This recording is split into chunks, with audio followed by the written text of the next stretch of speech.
राधे राधे जय जगन्नाथ जगतनाथ जगन्नाथ से कालिया सात महाप्रभु भल रखिंट मु जानी आपण मानू बहुत खुशी रखिंट आज दिन आप भी भल भल जाऊ।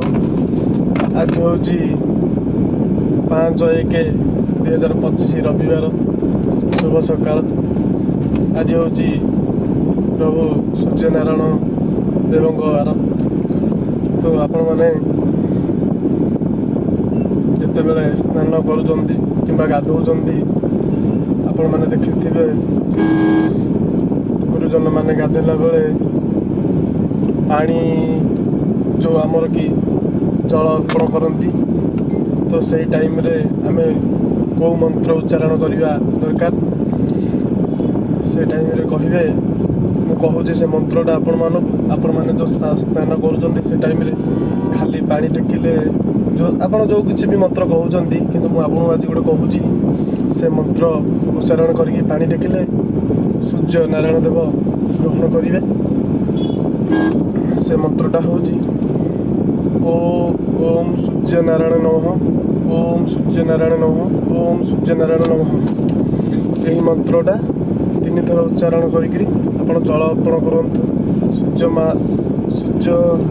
महाप्रभु आपण घर को कृपा करेंगे जहाँ भी असुविधा होची कि आप दुख कष्ट रोचे कि घर असुविधा कि फैमिली टेंशन जेकोसी हो आपड़ जब पा जल अर्पण कला स्नान कला भितर यही मंत्र 3 थर उच्चारण करके आपणकर दुख कष्ट जनइबे निश्चय शुणे मो सूर्य नारायण देव सब शुणे ठीक अच्छे। तो यह करंतु आपणर सब दुख कष्ट दूर हो कहि तो बहुत किसी कहवाक अच्छी मत टे समय मिलूनी। तो जहाँ कि मोटे ड्यूटी गला टाइम रे आपण को गाड़ी चलाई चलाई आपण मानू टे वार्ता दे दूँ ये काम करंतु आमिष खातु ना सी भल नुह सी हूँ आमे आमर पार्टी स्वाद गोटे निरीह जीवन आमे को मारिकी आमे खाऊँ माछटा पानी रे रहिले केते सुंदर देखा जाए तो आमे ताकू आनिकी रोषे करी खाआंती आपणकर पार्टी स्वाद गोटे माछर जीवन चलीगला।